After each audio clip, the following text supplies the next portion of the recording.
Master Yao here, episode 16 of the Jedi Chronicles, the Chronicles of Master Yao. And in the latter part of my life, beginning about 1990 and running to 1997, I was part of the Amamra Project, a study of indigenous cultures. And it was a pretty intense experience. It's a long story, and most of it I don't think the average person would believe. One of these days I'm going to tell that story, but not today. I'm from the time I was a teen, I made a conscious effort to be different, and to seek out the extraordinary and stuff like that. I've told the story, some of it, a little bit of it. And I think that, around about the time of 1988, 89, 1990, I guess life kind of called my bluff. It's like, oh, you want to be a Jedi? And so that's kind of when things sort of tilted into the really, some things started happening that, I'd already had a lot of extraordinary things going on in my life. But at that point in time, it kind of went up to the next level, kind of. It truly became, I don't really know the word for it, but it truly went beyond the occult and beyond the exotic, and it went into a whole nother place that kind of defied logic, and even it even taxed my ability to stay present in that.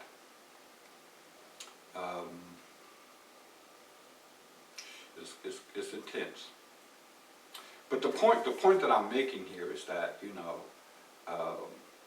when I finished the project and all of this information had come to me, because I'd spent 7 years,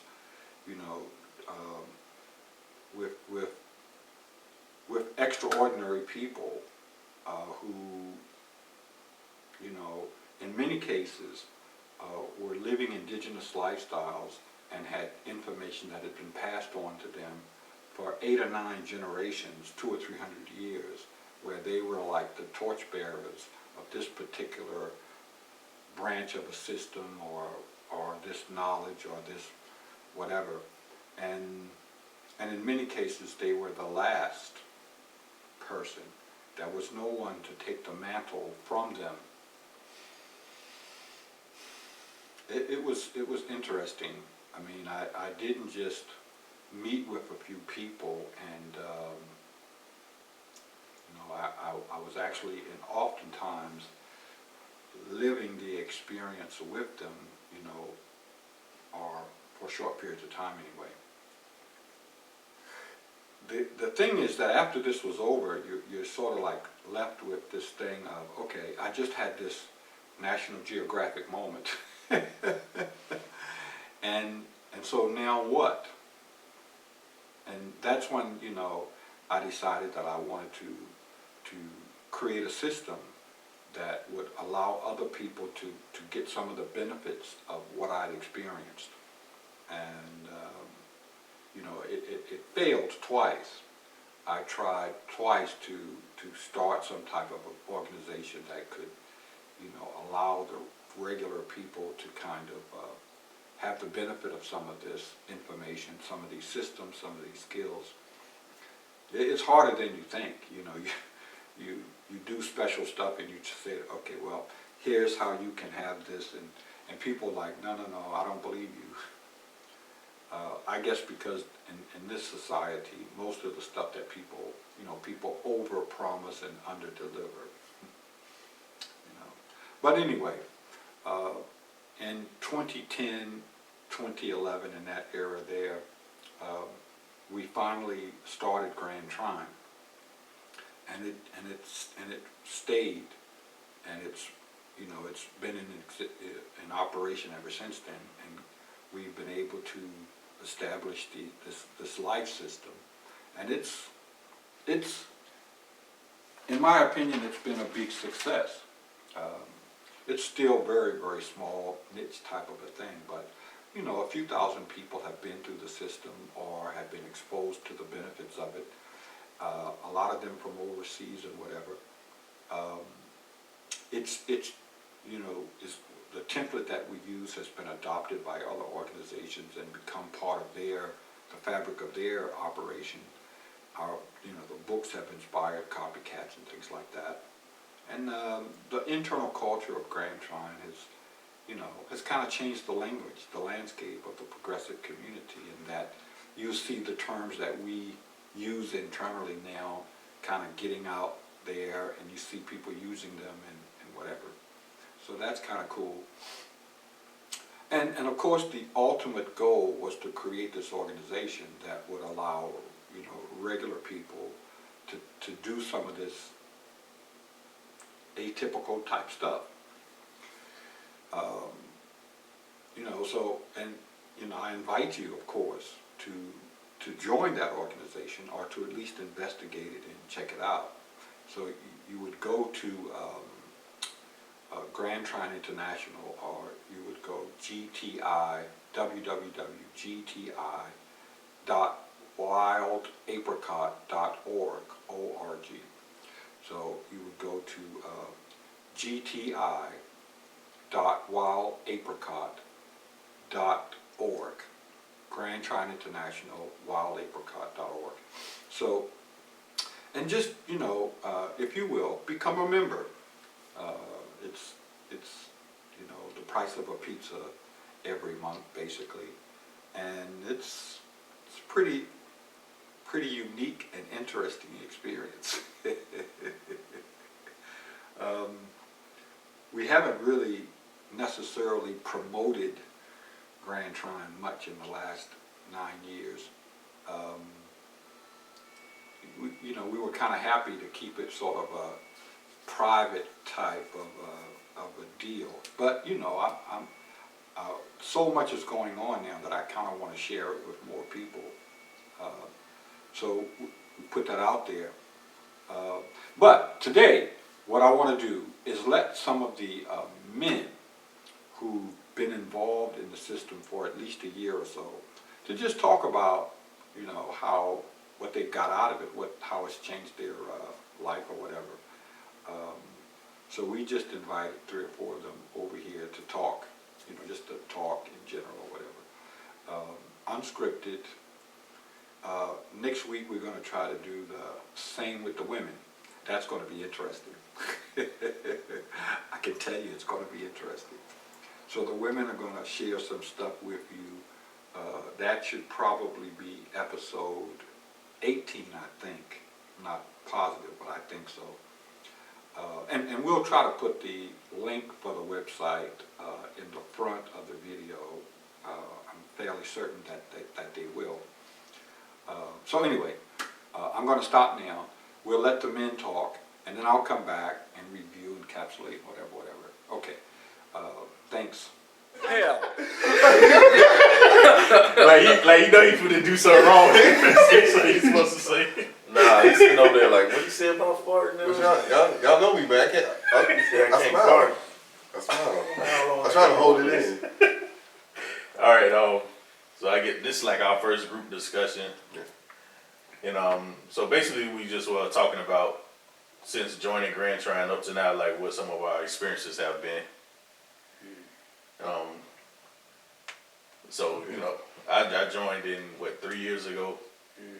Donald, which y'all already know that, but for everybody else. Yeah.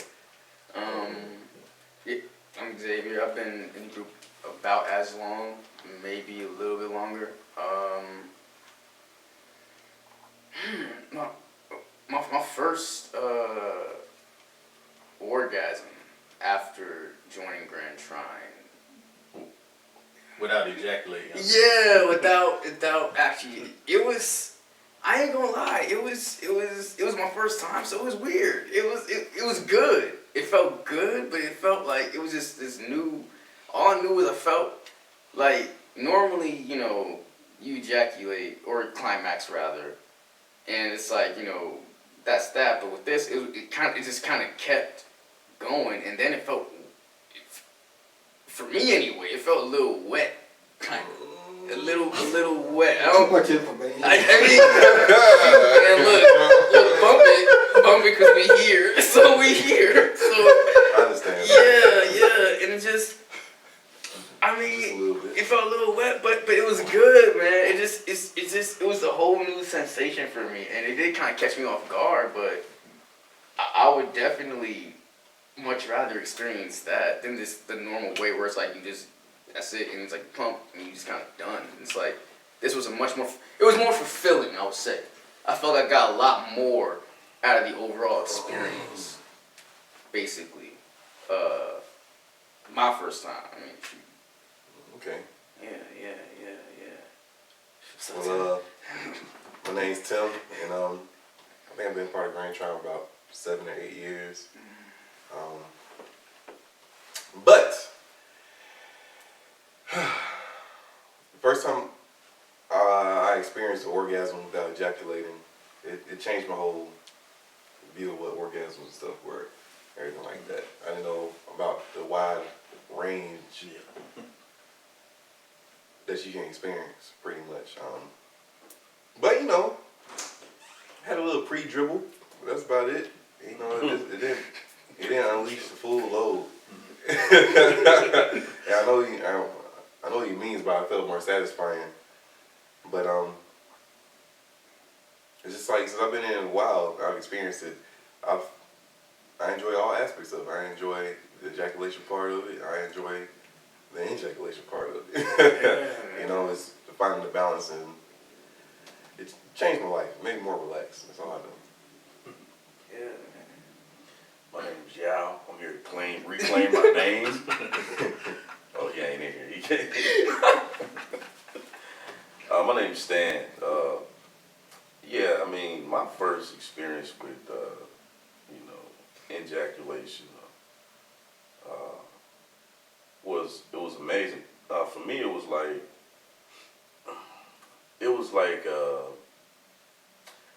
like my mind or my brain was in this heightened state of bliss and pleasure. It almost felt like I was floating.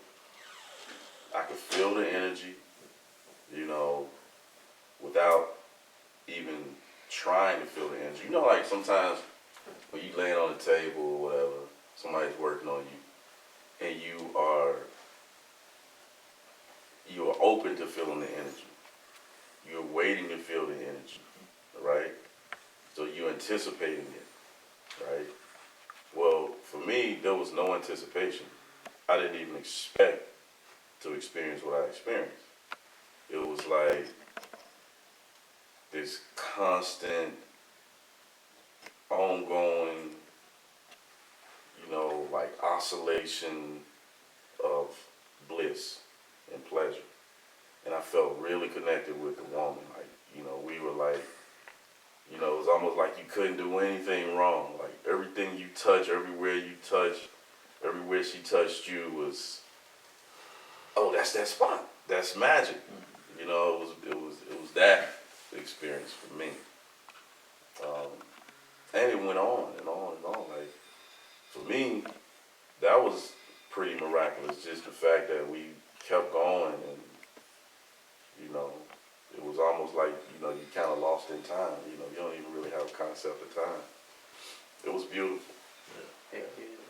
My first experience, I laugh about it whenever I think about it.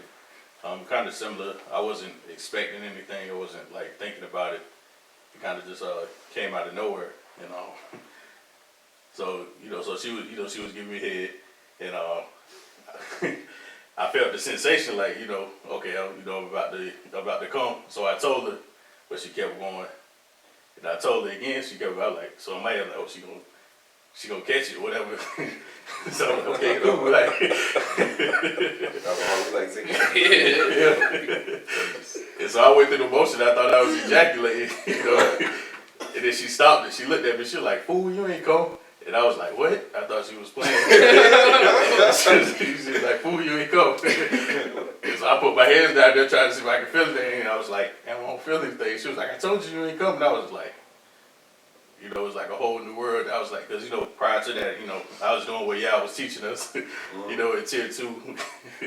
And so I was like, wow, it's a new world. Like, damn, this shit really works. Like, so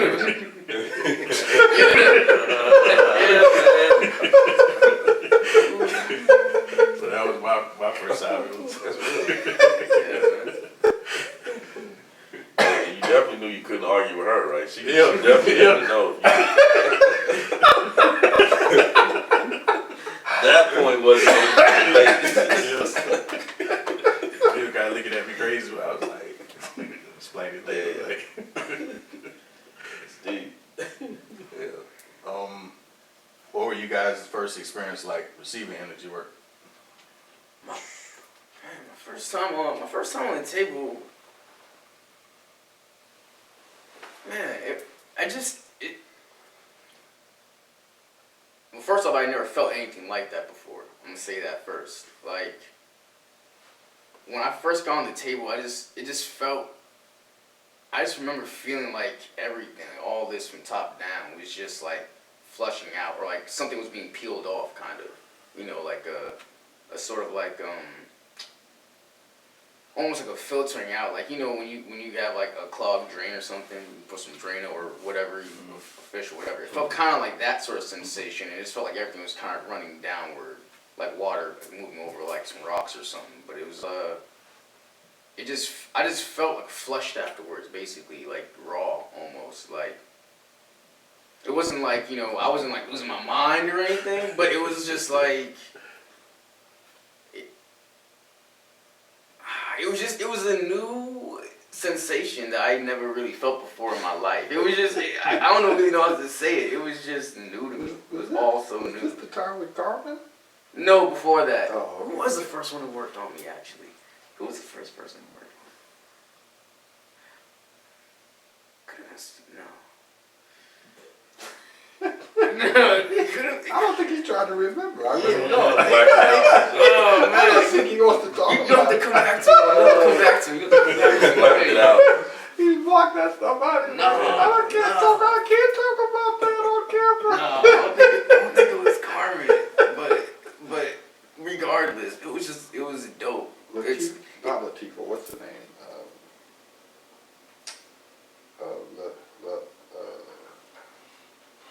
What's the name?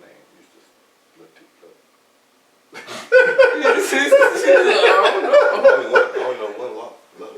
That's how it starts. Okay, maybe it wasn't her. I remember my first session. Mm. I think I was like 20 or 19, and I think they had like 2 other guys in the class. It was mostly women, and then it's my first class. They invited me to it, and they laid me on the table. You know, and they started practicing some moves on me. There was like 3 women working on me, and I felt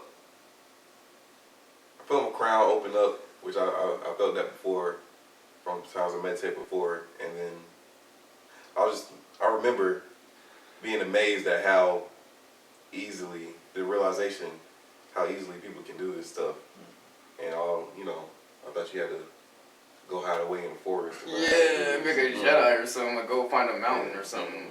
And then that clicked something in my DNA. That woken up, I felt the energy move around. It was more so in my head. I still remember the pulsing. And floating around in the energy after they finished working on me. I remember he stopped them. He was like, yeah, if y'all kept going a little bit, he definitely would have orgasm. I was like, oh, okay.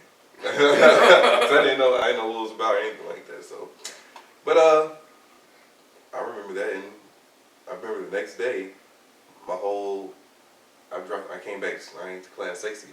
You know, I got some better clothes. And that was, hey, it never ended. It kept on going. That was it. They liked him. Man came in with the silk shirt on next to you. It was black. It was almost It was like they all fell in love with Tim. It's like, hi Timmy. Oh man. Gotta can't look at me the same now. He's got a beard now. Oh man, yeah, my first experience was wow, man. It was with Halima and Arletta, and I didn't even know. I didn't know anything about tantra, table work, any of that. This, matter of fact, well, I know. Now I take that back. I knew a little something because we had met. We had talked. I came out to your house, at your other house. We talked. I bought some books, and I was, you know, really just excited about tantra because I saw you do a table session. And yeah, with what's over here? Yeah, Expired. at Tiffany's. Tiffany's, right. Yeah, and then I was like just blown away by that. But my session came like about 2 months later. Because at the time, me and Halima, we were friends. We still friends on Facebook, but we were talking all the time on Facebook. You know what I'm saying? Just like private conversations, joking about stuff that we see on people's timeline, just, you know, just whatever, you know what I'm saying? And so we were chopping it up one day. She was like, she had mentioned something about tantra. And so that caught my attention. I was like, you know, found out she do tantra. So I said, well, what I need to do to get a session, you know what I'm saying? So I set up the session. So I thought she was coming by herself, right? So at the time I had like an investment, probably was a condo in Atlanta. And she shows up, her and Arletta walk in, and I had never met Arletta before. I had never met Halima before that day in person. And so they walked in with their Tantra Superwoman outfits on and shit. You know what I'm saying? And she had told me like how to dress before, you know what I'm saying, before I left to get there. So I'm like, I'm in my boxers, you know what I'm saying? I didn't know what to expect and shit, you know what I'm saying? So, man, I lay on the table, and the session, I don't know, it lasted maybe an hour. Man, I felt like I was flying through the cosmos. Like, I literally felt like a shooting star. You know what I'm saying? I was, after that, it just felt like I was orgasming in my body. And I have never even heard of such a thing. Even when we talked, the conversation never came up about that type of experience. You know what I mean? You just was telling me about tantra and how it can heal and different other things. So I felt like something changed inside of me that day. Like literally I felt healed. And the pleasure aspect of it turned me into a table junkie. Oh, so now you're gonna blame it on tantra then. Yeah. So after that I was like, ready to start pawning shit, you know? You know what I'm saying? But I felt like a king, like a god, like for like the whole rest of the day, the rest of the evening. I just felt this elevated, heightened sense of self, man. It was beautiful. Yeah, mine's the same, similar to yours. And my first session was with Halima and Arletta. Did the same thing. It's crazy, right? Yeah. I went over there. Same thing, dressed down to your boxers. I was in my head for like half the session. The next thing I know, Your hair came out. nah. It's like, the energy just like, I guess overpowered me. The next thing I know, I felt my body moving on its own and wiggling and, doing what it wanted to do. And that's when I was, because before that I was like, just reading and hearing about tantra and energy work. So I was like, I want to see for myself. And that was my first time. And then I remember getting off the table like, man, like it's a brand new world or something. Mm-hmm. Like, I don't know, it was definitely very overwhelming, very like blissful. It was like ever since then I was like, okay, now I received it. Now I want to learn how to do it. And then I guess like with that, what was you guys' first time projecting? Well, your first session working on a woman, what was that like? See, Now that I remember, the first time I did it, I think it was with Arletta, and it was right actually about where the camera is right there, and I didn't know what I was doing. I mean, I knew what I was doing, but I didn't really know what I was doing. So I'm sitting there, I'm like, okay, I'm gonna follow these basics. I know I felt it already, so I know it's like, you know, to some extent, like what to look for. So I started breathing, and man, I'll keep it real. There was a small part of me that was kind of like, what if, you know, it's just me? What if it's like, you know, cause I see them doing it, I see him doing it, I see her doing it, I see them all doing it, and they're like excelling. I'm like, you know, I'm a little self-conscious. I'm like, dang, I want to be that one guy that messed up in class. You know, I kind of had to like get out of it real quick. And I started doing the work, and all I know is like maybe 10 minutes into it, all I see is this like Arletta's starting to undulate and everything, and just everything is starting to like, you know, and I'm like, when that happened, when I started to see her actually react to me just breathing and just the simple placements and everything, bruh, I don't know, it felt like confirmation. It felt like confirmation of everything I suspected in my entire life up to that point. Like the little things you always think to yourself or tell yourself, you'd be like, what if, but maybe that, but y'all, I mean, you see people dismiss something, like, but bro, what if there's something really about that? That was that moment when I was like, I was right. Yo, like forget everybody else who ever tried to tell me something different. Like y'all don't even know. I actually found it. I found the spot. I found the people. I found the knowledge. Like, don't nobody tell me nothing ever again, man. If it's not from one of these people here, I don't care. Well, my first time projecting was interesting.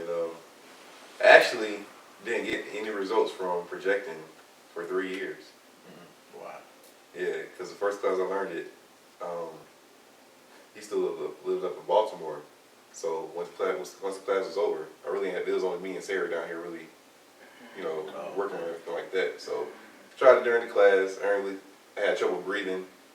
Because I ain't really know what my diaphragm felt a whole lot of heat and everything. But you know, it's like working a new muscle.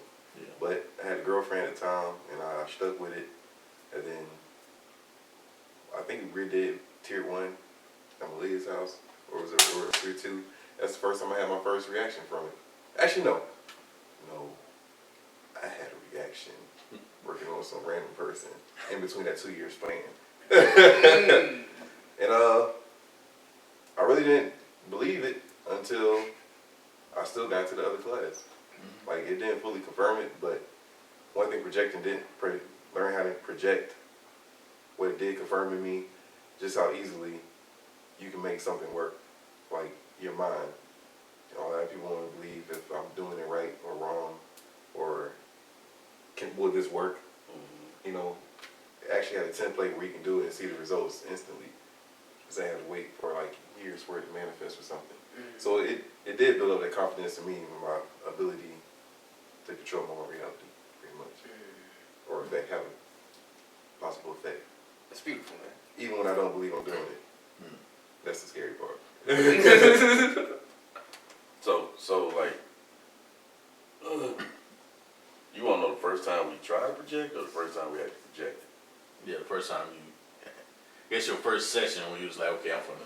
Okay, because my first time I was like, you know, what's the name of that movie we saw that time with the ring and Lord of the Rings? no, with the Doctor Strange. Doctor Strange, yeah. Oh, yeah.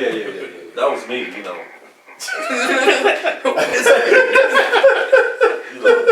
You know, y'all walk by behind you like.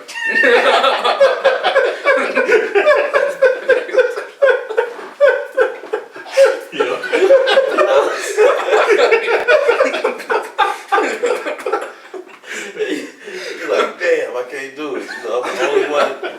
You know what I'm saying? Yep. But I feel it. I could, because you know what was happening for me was at the time I had this sinus thing going on during Tier 1, and so I wasn't breathing properly, and I didn't realize at the time how important breathing was, even though he stressed it in the, you know, that was the part I guess I kept overlooking. So my nose was like really congested, and I, you know, actually made a conscious effort to not breathe through my mouth when I don't have to. You know what I'm saying? And so, I ain't had no success. Then what happened, once I cleared up my sinuses, and I cleared up my sinuses through, like, I was doing like this detox. And this detox was part of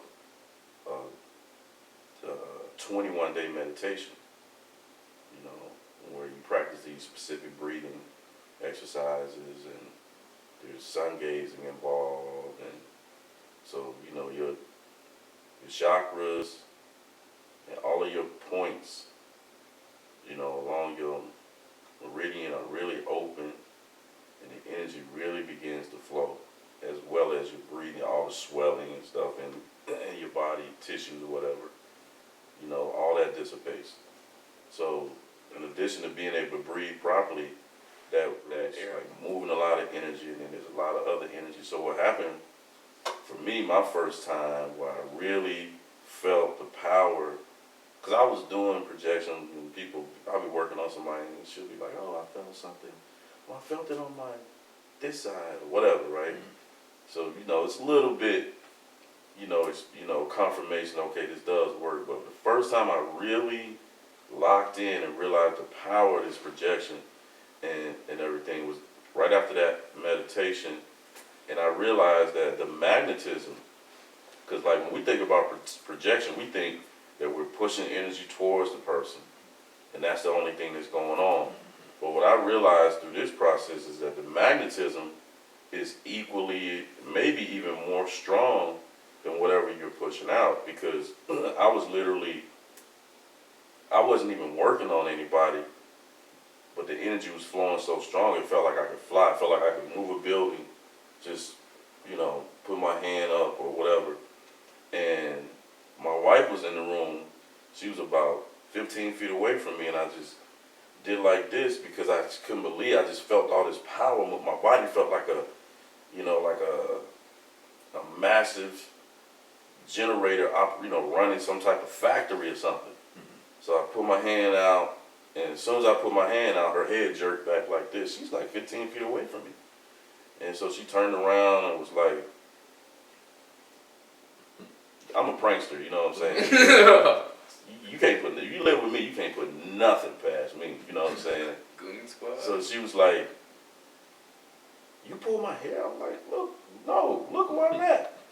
She's like, I know you pulled my hair. I said, no, I didn't pull. What was that? So I said, turn around, and I did it again. And then my daughter was like in the kitchen, and I did the same thing to my daughter, you know, and I realized for the first time that, you know, projection is not just about projection, there's a huge magnetic component to it. And then what I noticed the difference between the male energy bodies was with my sons, instead of that magnetic pull, they felt very porous when I projected towards them. You know, they told me that it felt like their body was like a mesh, and they could feel the energy flowing through. You know what I'm saying? You know, so. My first experience was tier 1. I remember we were sitting in class, and he was teaching us, and I think he was telling us, like, next class, we're gonna start projection work. I think it was like a week later or something like that, or next week. So I remember I stepped up my Qigong. So I was just doing Qigong, just getting on it extra heavy. You didn't say that in the class. You was on flight. You didn't say that in the class. And he had to start out, at the ankles, and I just remember everything he was telling us, and then other things I was listening to, and I started at ankles, and I sent the energy, and I seen her jump like instantly, and I was like, like I kept, I did it again, and she kept jumping and jumping, and I was like, I was like, okay, I think I did it. I'm not really sure. I was like, maybe she's just messing with me because it's my first time. And then Yao told us to switch. And then when I went to the next woman, I got the similar result. But then it was after that I was like, okay. Yeah. So okay, now I see. I'm getting the hang of it now. I kind of see what he's talking about. It's not necessarily like being forceful, but it was like learning. There's more power in being subtle. You know, being subtle with it. Yeah. Yeah, that's the good thing about it. There's so much room left for you to find out, you know, what things mean to you. Yeah. Instead of force you to believe a certain type of way. Yeah. And you know, just that ability that everyone was able to come up with their own, you know, link these experiences to this outcome, have an ability to get enough repetition so you have statistics on that. It helps people develop all their gifts.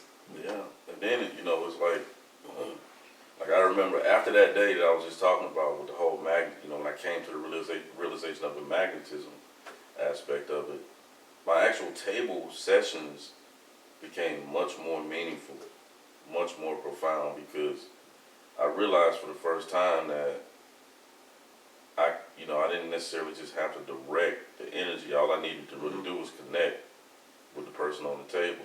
And then once I establish the connection, then I can determine like how I want to work. So like sometimes I might have been working on a woman and she had some type of situation going on where like there was some type of entity attached that was really dark, that was really plaguing her physically or emotionally or whatever. And I never like considered myself no type of exorcist, nothing like that, right? No type of shit like that. Like I never even really had that conversation with people. But you know, you'd have situations where like this woman is laying on the table and she's got these issues going on, and then you start working with, you know, different, you know, like deities or, you know, whatever, you know, at the time I felt like was needed to bring balance back to her. And then, you know, you see like this entity that come up out of her body, like out of her stomach, that looks like some type of sci-fi spider slash, you know, monster type, etheric type of thing. And, you know, come out and it almost seemed like the minute it saw me, I'm talking about one specific instance now, right? So the minute it saw me, it took off and like flew off, like up to the opposite side of the table from where I was and up, right? And so I'm like, damn, did I see that? You know? Then after the session, you know, you're doing a debrief with the woman and she's like telling you, her eyes were closed. You know, a lot of times at this particular time, I was using blindfold all the time. And then I realized some women didn't feel comfortable being blindfolded. I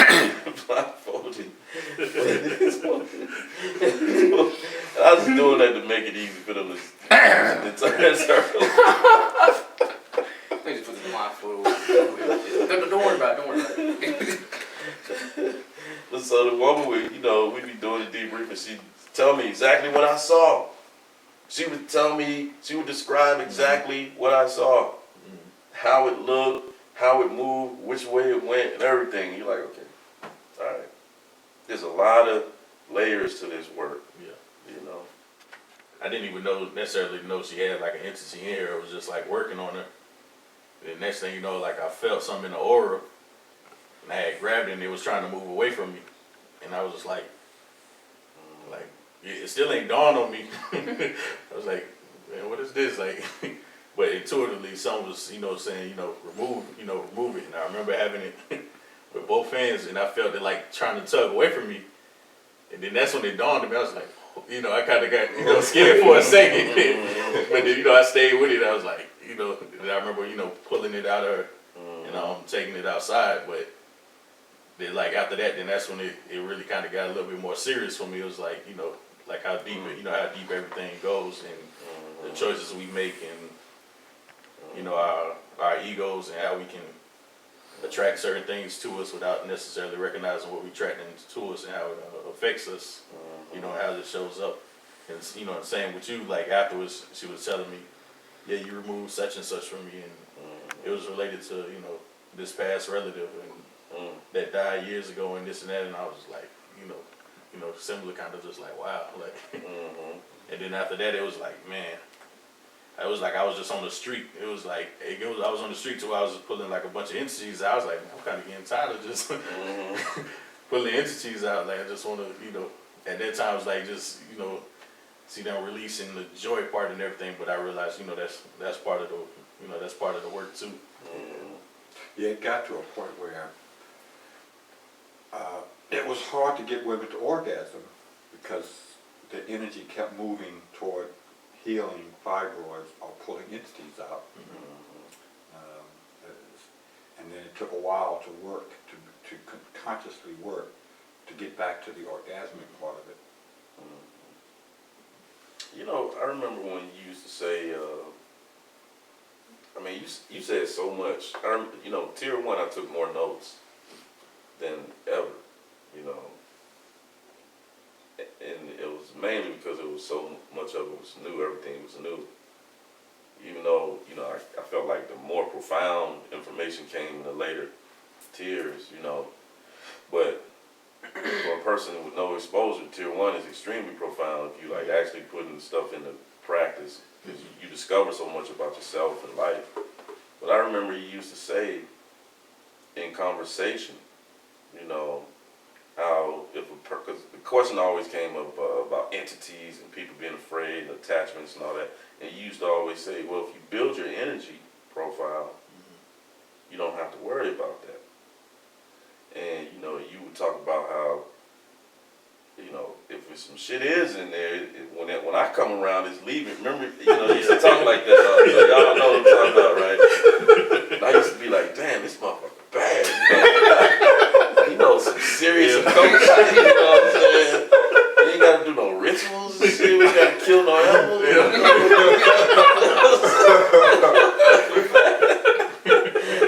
Hey, I want to get to that tier. You know what I'm saying?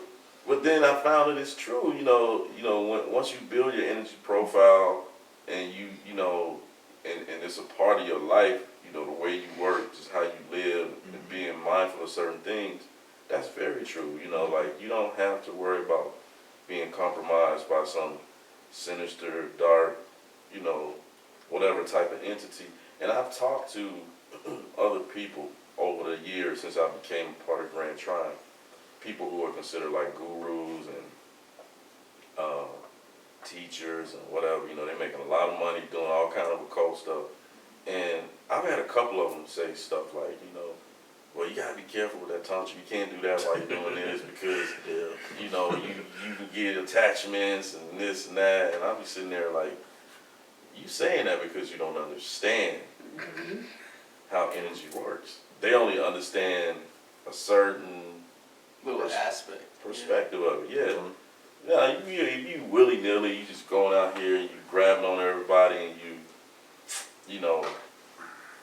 just bonding with their energy and just doing table sessions without, really having a real,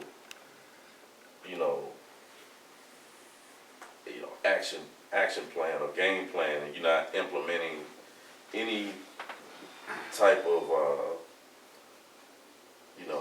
occult practices or science into what you're doing. You just like freestyling. You're not working with any type of deity. You just kind of trying to make somebody feel the energy. And you just, in order to do that, you got to connect with them. You just connecting with all these people, and there's no conscious, intent, right, outside of that. You doing that all the time, you can become compromised. Especially if your energy, isn't up, your energy profile isn't up, but if you practice this tantra work the way it's taught in Grand Trine, and you start bringing all, because we got so much firepower. When you start thinking about we talk about entities and spirits and all that kind of stuff. When you start thinking about all the firepower we have at our disposal, from the ancestral realm to deities and so many other different things, elementals, it's like, man, That's the thing. That's what most people can't comprehend. Like, most people can barely comprehend. They've read it that you can you can send your love out to someone and they can feel it, you know. But they can't really Right. believe it. They don't believe it Right. because they know they've heard about it and they know they're doing it, but they don't know what to look for. It's or- not internalized. Yes, they don't understand it. It's not in the heart. Yeah. You know, it's either goes information either goes to the head as like intellect, or the heart is when you know it. And like, you know, you can get attachments and stuff, but if you know anything, you get attachments for walking down the street. That's right. That's right. Being on martyr. Being The on the real, train. the real things, Mhm. when you hear people talk about those attachments things, they never talk about, you know, there's always a fear of getting attachments, Yeah. but never comfort in knowing how to get rid of them. Yeah. A lot of them easy to get rid of. Yeah, Mhm. they never have the comfort of how to get rid of it. It's more so, this person jumped off on me and now it's ruining my life. Yeah. But it shows it shows you where your mind is. It shows you where your knowing in your heart is. Because ultimately, I mean, you can't really get in the space of healing people doing the tech work unless you can see a part of them inside yourself.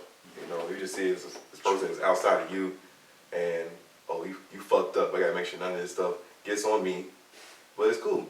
I mean, I understand that if you think about it in an external sense, like this can come and jump on me, versus yeah, I had this shit in me too. I had to deal with it, so I know how it feels. Let me help try to move that energy of how I got rid of it through you. If you're God, you're in charge of everything. Nothing can Mhm. defeat you if you truly are God. Mhm. And it's just like being a diamond thrown inside a bunch of glass gems. Glass can't cut a diamond, and the diamond can always cut the glass. And you know, I always believe that all things are subject to me in terms of entities and that type of thing. And they always are. And the more that you are, the more that you become like God, the more these things become subject to you. And I think that every human being has that power. Yeah. I realized like with the, you know, building the energy profile, you know, of course, you know, part of that working on your CP, then, you know, your energy and your projection, everything, you know, goes up, it gets stronger. And I noticed I was getting more sensitive, being able to feel things around me and feel entities. And I think I told you the story, but one time, I remember it was a long time ago, I got on a MARTA. I was going, I don't know, I was going somewhere. And when I got on there, you know, this dude, you know, he was homeless, you know, you can tell he's homeless. And well, most people be like, oh, he crazy, he's talking to himself. So he just, you know, rambling and he talking to himself, but he's sitting over here, I sit on the other side. And so, you know, I can feel the entities on the train, and I can kind of feel them like, you know, doing this to me. So, you know, I'm just sitting there and I just, you know, like from time to time, but he over there rambling and he looks at me and like, oh, you a crazy motherfucker. And I just, I felt like laughing because he would be someone that everybody would be like, oh, he's crazy because he's talking to himself. And he was like, you know, oh, you a crazy motherfucker. And I'm like, you got some nerve, you know. But then he turned around and he was like, man, you real Black Power. That's real Black Power what you doing. You know, because I guess he could see them.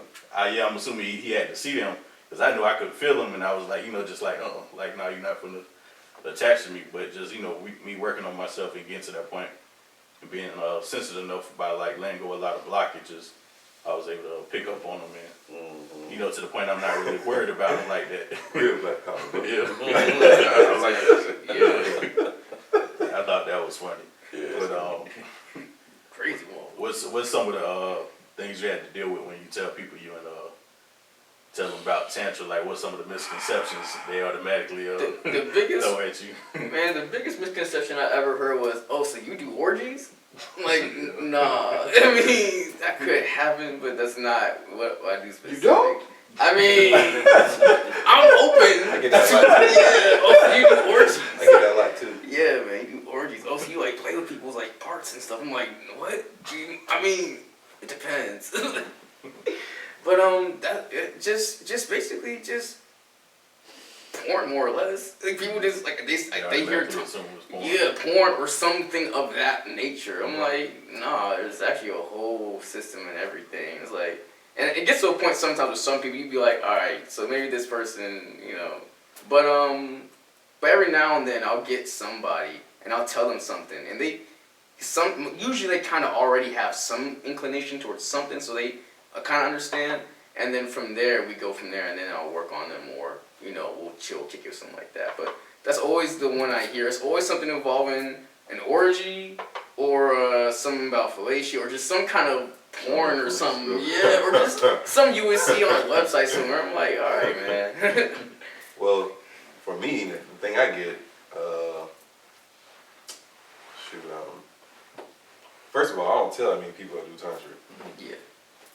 And, you know, I'll turn them more, I'm in more into like, you know, holistic, alternative healing, you know, the energetic body and stuff. Yeah. And then they ask more questions, so they got a little knowledge of it, then I'll tell them a little bit of tantra. So I tell someone they do tantra, they think I'm over here holding my leg up like this, like breathing. Yeah, yeah. Doing something. And like, yeah, I want to do some tantra with you, girl. It's like, you know, we holding hands, spinning around, breathing. And I found out there's really no point in me telling people what I do with this like form of tantra because they really have never seen it. Even people who've done tantra for like years and years and years, It's not active. yeah, they've never seen it. Like, and it almost puts like in a fairy tale position, you know. And then for people like real conscious, so called, it goes into the verifying stage. Yeah. Yeah. So I usually, you know, hold that back. Or, you know, like think people are real suspicious. They're like, oh, you just use that to get women.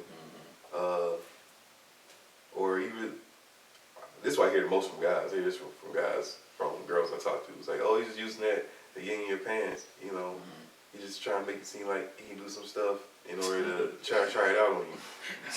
And I understand that because I know some people do, but I hear that more so from men than women. That's like what is that like? That kind of reminds me of like when it's kind of like, you know, when you hear like how females might get jealous of another female and talk shit about females, and it's like that's almost what that kind of sounds like to me. It's like a man saying, oh, he's just doing it. He's like, And it raises their level of, people just raise their level of suspicion around you. Because first of all, it has something to do with sexuality. Y'all already not comfortable with their own sexuality. They already don't understand energetics. They already have still the same type of complex like Christianity and religion. Yeah. Having a fear of something taking your soul and cursing you. They have so many of these fears, and he adds sex or tantra on top of that. Your brain just blows up. And they think you got trying to manipulate them on all types of levels just to bust a nut. you want to know But something? I don't have. Remember, I have multiple orgasms without having sex. Like, Yeah, it's funny though, you know, it's like, I get that a lot too, you know, either they think it's all about sex, Yeah. or they're clueless, and then when they go and search, it's the second shot. what they find is, You're only doing the second shot. You haven't elevated past the second shot. right, but you know, they do think it's all about sex, and you know what, if they want to have sex with you, they're anxious to book a session. You know, the ones who find you attractive or who want to be, you know, they want to get a session like ASAP. You know, and And I support that. I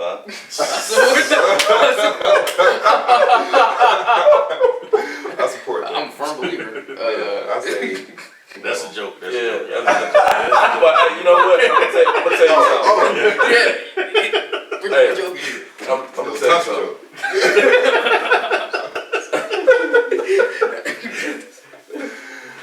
You want to have sex with me? Book a session. Hey, I didn't say that. Yeah, but no. You know, my thing about that is this, man. This is my thing They about could that. chop that up. You know, first of all, you know, Seeing it. I look at it like this, man. If, let's just say, right? Let's say you're a doctor, right? You're a doctor. Fine chick comes into your office, right? Beautiful, right? And you're looking at her chart, you're like, oh damn, she's sick. Damn, she's beautiful. She got some contagious shit. she's like really digging you, right? You Yeah. know, and she wants to have sex with you. You can tell, it's obvious. She makes no bones about it. For you to have sex with her would be, okay, I'm willing to,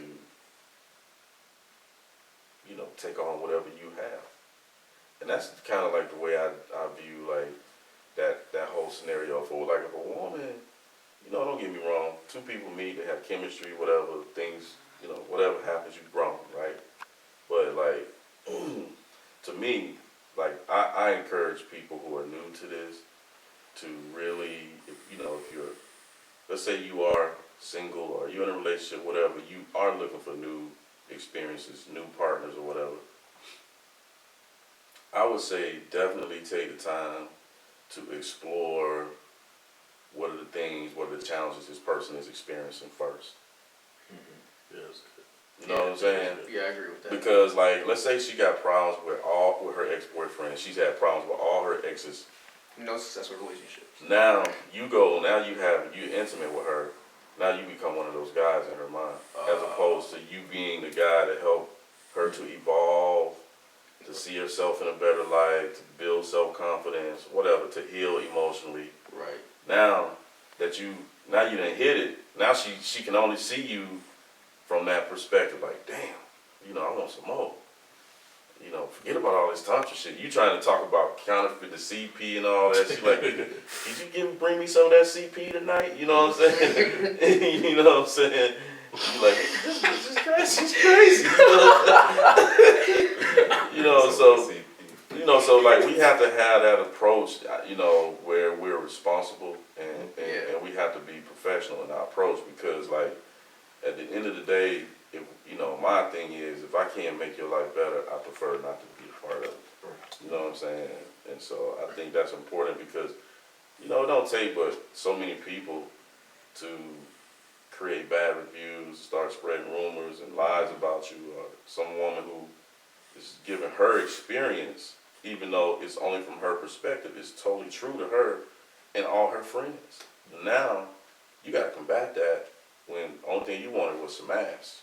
You know what I'm saying? So I look at it like that. You know, she's got issues. I'd rather focus on the issues.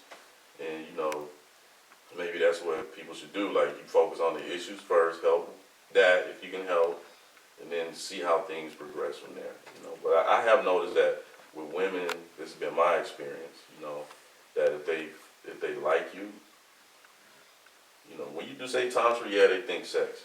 But if they like you, they like, okay, when can I get a session? You know what I'm saying? And those are the ones you have to stand firm. I don't care how fine she is, you have to be, That's right. you gotta be strong. That's right. You know what I'm saying? I mean, I was looking up to learn that earlier, man. Like, it takes a lot of, you have to really build up your willpower, because certain releases of energy, it was just like when Ricky's, when they first get into it, and they're like standing in the kitchen. It's like the first time you know, you make something good, you know, you think, you know, and you taste it, you try hard not to eat it all. It's not a good analogy, but it's like when you get blasted by certain types of energy, it could overwhelm you, and it could knock you back into your counter personality. Women are made to put you in trance. Like, energy puts you in trance. It can knock you into a trance quick, you know, in order to be a practitioner to hold the space. You have to be able to withstand that, and to keep the mind frame of the person who's in control of the session really is the person on the table, you know, and you're really just they're in the sensitive spot of easy like reprogramming or subconscious reprogramming. They're going through a whole lot. They're contacting ancestral realms and all types of stuff. You know, it just comes out physically as, you know, I'm horny. Actually, And you know, you gotta know that they're not, it's almost like they have a roof in your drink. You got to know that they're not in their right mind at that moment right there. true. But, and people will blame you for when they feel like they're out of control. Yeah. That's, Yeah, you did it. Yeah, You did it. You right. made me like, yeah. All this work I've been getting, man, shoot. even if you did it, even with the energetics, it's like, oh, he did it energetically. out. You know, you ain't got no proof against that. It's Right. like, how you get a lawyer case on that? Yeah.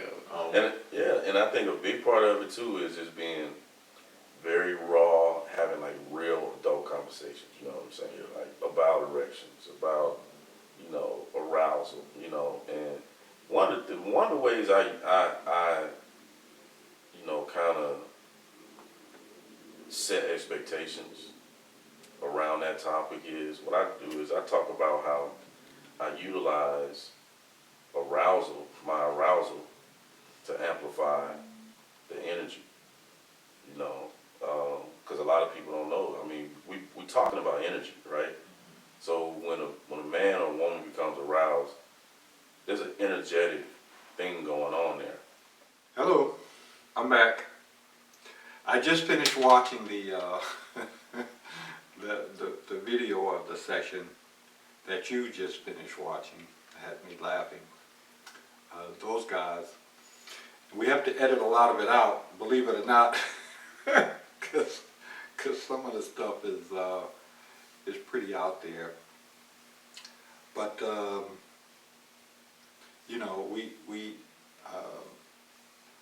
we tape some of the conversations that are not prepared, and they're even better. And we're going to show you some of that footage later on in the Chronicles. Just when we caught them sort of like unprepared, they don't really know the camera's rolling until 10 or 15 minutes into it, and then they notice. And this, some of the that's some good stuff. Anyway, we're going to bring you some more information about Grand Trine, the internal culture of it, and what people are doing and whatever. As these episodes continue, the female episode should be edited here very shortly. And it's not possible to show you everything, but we're going to try to give you a little insight into what goes on inside the culture of Grand Trine. Okay, that's it. Out.